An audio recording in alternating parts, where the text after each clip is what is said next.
Well, Al-Qaeda continues to morph and metastasize, and in many ways is very different from the Al-Qaeda that we faced in 2001. So the Al-Qaeda core threat that had once dominated our thinking and that threatened the homeland has very much been reduced. The core leadership has been diminished. Its capabilities to reach American shores has dropped.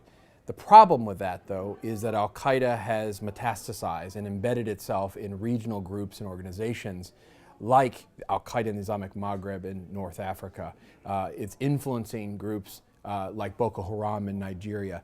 It has tentacles into Somalia with Al-Shabaab and remains a source of inspiration and influence for a global violent extremist movement that continues to not only kill people, but attempt to attack the West, including from the group in Yemen, Al-Qaeda in the Arabian Peninsula. So the threat in many ways has changed over time. It hasn't remained static. And the challenge now for the U.S. and other authorities is to get a handle on what has become a more fractured yet still dangerous movement. There's two reasons why I wrote Treasury's War, principally. The first is there's a centrality and importance to the use of financial power and influence in national security. Over the last 12 years, that has become an even more predominant source of U.S. power and influence. And you see this every day in current events. You see this in the debate over what to do about Russia's incursion into Crimea and Ukraine. How can we use financial sanctions and influence to actually hurt Russia and to change their calculus? You see it in the debate over how to negotiate with Iran with respect to their nuclear program. Can the sanctions, financial pressure, and their isolation be used to dismantle their nuclear program? And you see it over the debates as to how to deal with rogue regimes, terrorist groups, organized criminal groups around the world. And so these issues are central to national security and to how now strategists think about the world. And I wanted to explain that.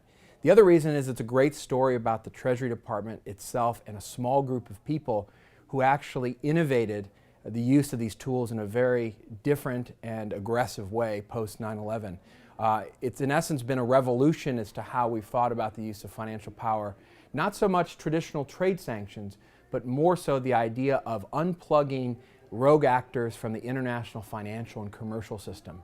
In the 21st century, with a globalized financial and commercial world, the ability to access those systems is critical for our enemies. If you can deter that, if you can undermine it, if you can dismantle it, you have strategic impact. And that's what the book's about.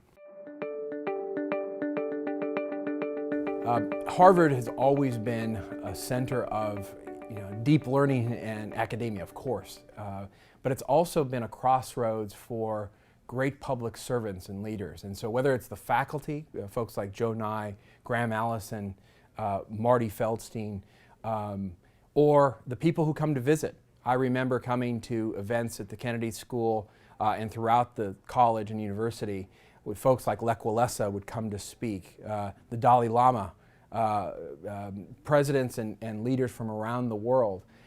And so those kinds of experiences and that environment without a doubt fostered a desire to be involved in public policy and to try to influence. And there was no question that the grounding I got both in the college and at the law school and the experience of being part of the university has always been a part of my passion to not only be a policymaker, but to make some sort of difference in the world.